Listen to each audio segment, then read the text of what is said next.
اللہ اکبر اللہ اکبر، لا الہ الا اللہ واللہ اکبر، اللہ اکبر وللہ الحمد۔ تکبیر تشریق۔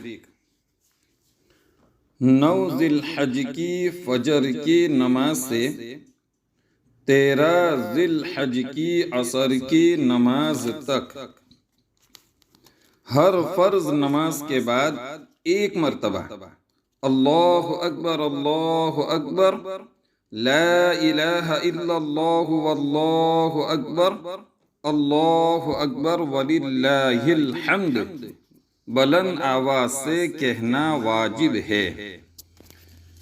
اب جو کہ اس سال ہندوستان کے اندر میں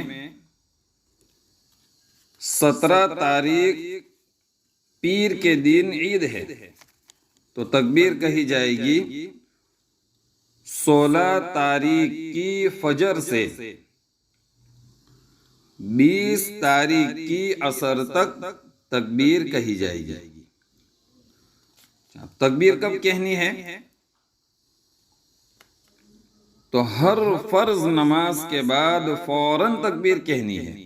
اگر سلام پھیر کر بات کر لی یا مسجد سے نکل گیا یا ہنس پڑا یا وضو توڑ دیا تو تکبیر ساقط ہو جائے گی۔ اچھا، تکبیر کہنا کس کے اوپر واجب ہے؟ تو تکبیر کہنا ہر اس شخص پر واجب ہے جس پر نماز فرض ہے۔ لیکن یہاں ایک بات کا خیال رکھے کہ مرد حضرات زور سے بلند آواز سے تکبیر کہیں گے اور عورتیں آہستہ آواز سے تکبیر کہے گی۔ اب جس کی رکعت چھوٹ گئی ہو تو وہ کیا کرے؟